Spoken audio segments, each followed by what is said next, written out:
Hello and a very warm welcome. Thanks for tuning into News 9 Live. The Kerala Story Showdown is all that the entertainment industry can talk about. The producers of the Kerala Story, a movie slated for release on the 5th of May, it has changed the film's trailer on YouTube on Tuesday after it ran into controversy for claiming in its previous version that 32,000 women had left the state of Kerala to join the terrorist group ISIS. According to the latest trailer shared on the production banner Sunshine Pictures' official YouTube page, the movie is a compilation of true stories of 3 young girls from different parts of Kerala.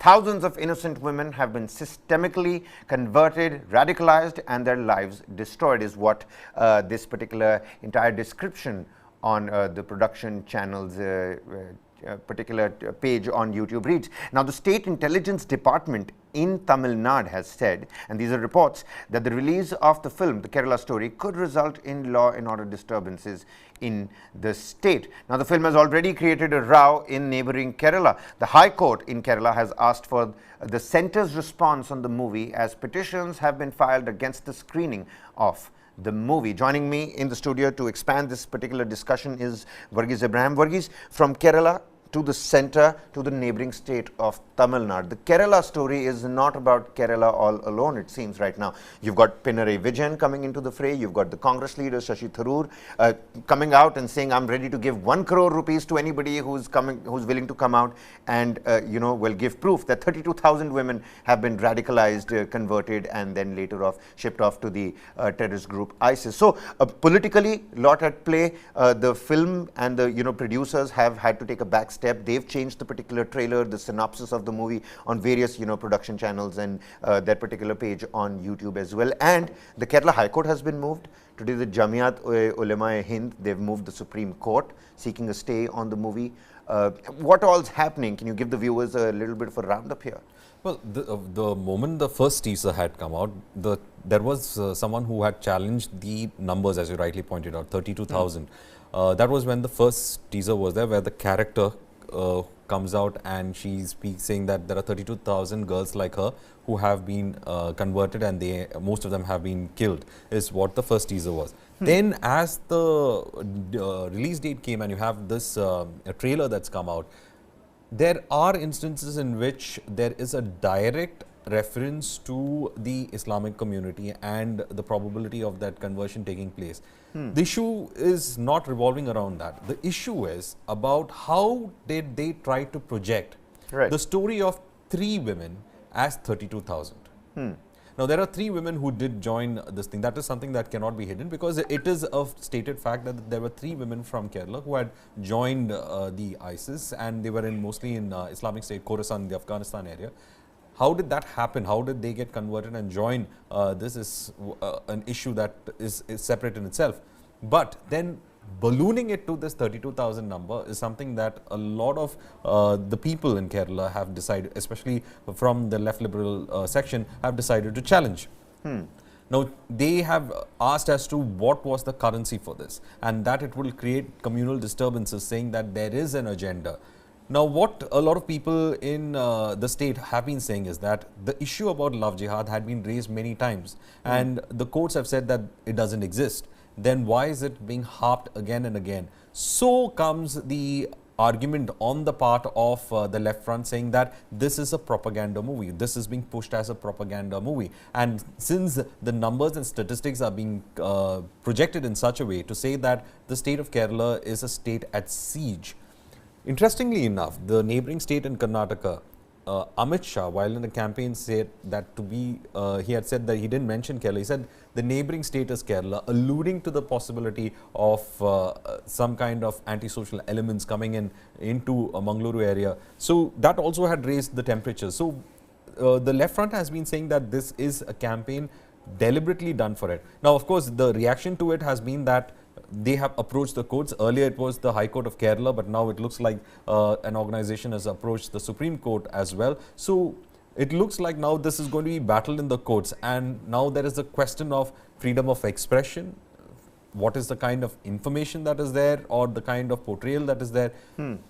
Is it a fictitious account? It is a film developed on an account that is already there on the ground, but exaggerated. Exaggerated. or taking your, I mean, a film person could say that he could be taking his creative license to do it.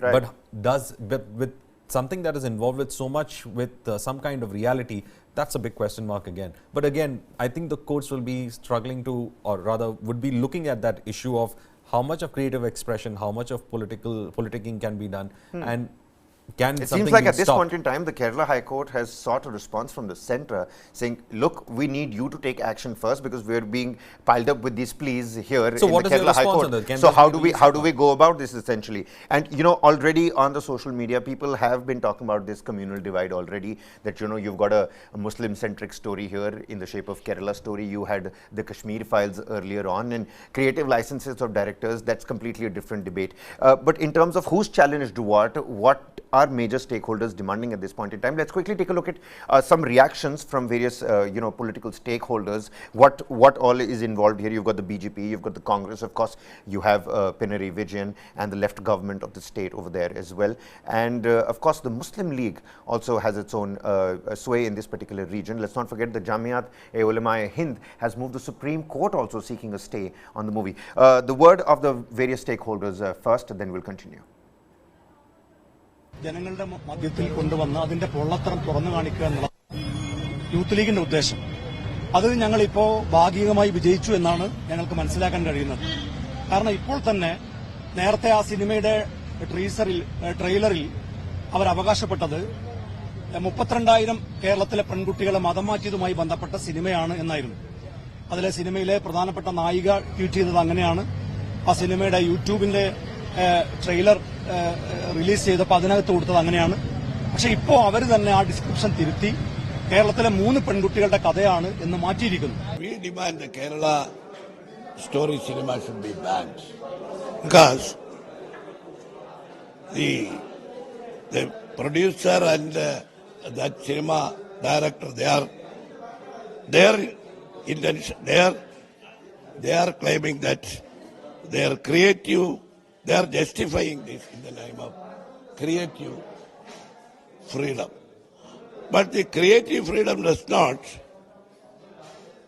mean the license to communalize the society and spread lies. Gandhi, Congress, Communist Party, ये secular, उनको the Kerala story का विरोध करने की इच्छा क्यों जागी? प्रतिबंध लगाने की मांग कर रहे हैं, हम उसका विरोध कर रहे हैं. 32,000 नौजवान यंग गर्ल्स केरल से गायब हो गई. कहां गई? कुछ लोगों का परिवर्तन करवाया गया. तो इसके बारे में जो तथ्य है समाज के सामने आना चाहिए. मैं प्रतिबंध लगाने वालों का निषेध करता हूं. मैंने मुख्यमंत्री एकनाथ शिंदे, उप मुख्यमंत्री देवेंद्र फडणवीस जी से मेरी भावना व्यक्त की है. द केरला स्टोरी मुंबई महाराष्ट्र में शुक्रवार 5 मई को प्रदर्शित होगी. मैं सबसे पहला शुक्रवार को ये पिक्चर देखूंगा.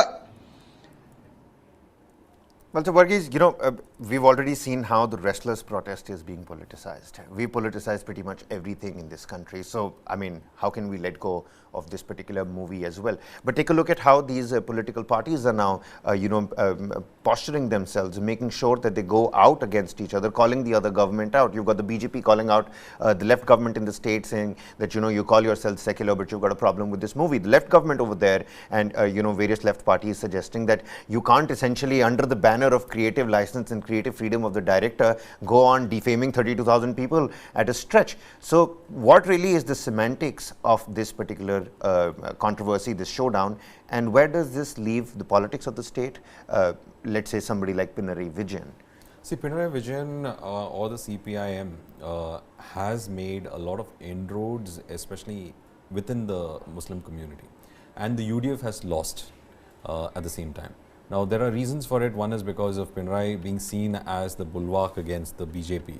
So, there is a good solid base for Pinarayi Vijayan among the Muslim community, and that what we see is the League losing a lot of its voters to the Communist Party because of this.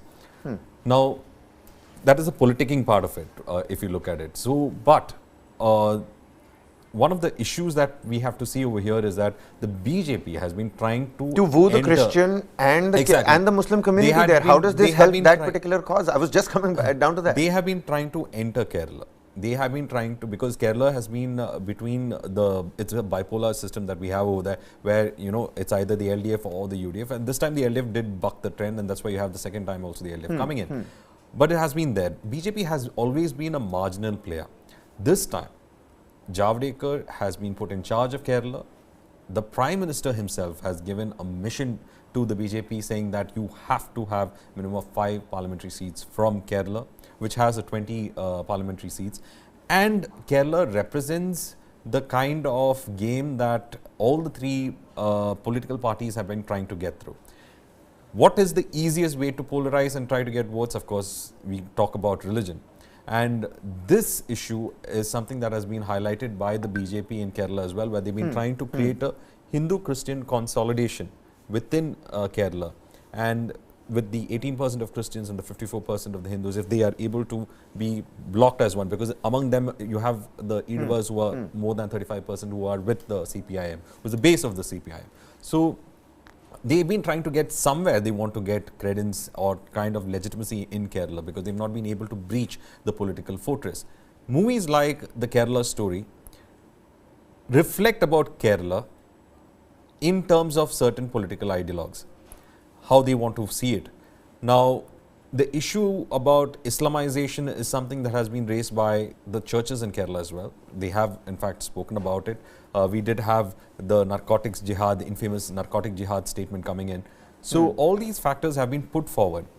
But interestingly enough, the BJP's vote share has been decreasing in Kerala. So how, what the left front is arguing is that they are trying through films like this. And for them, the left front has made it a Kerala pride issue, because over here what they are saying is the defamation is not about a community. The defamation is about an entire state. The defamation is against the entire women folk of the state. They said this is the population of women in the state, and 3 of them have gone into this. If you look to population to percentage of the women who have gone there, it's highly negligible. And how do you defame an entire state and its women based on this?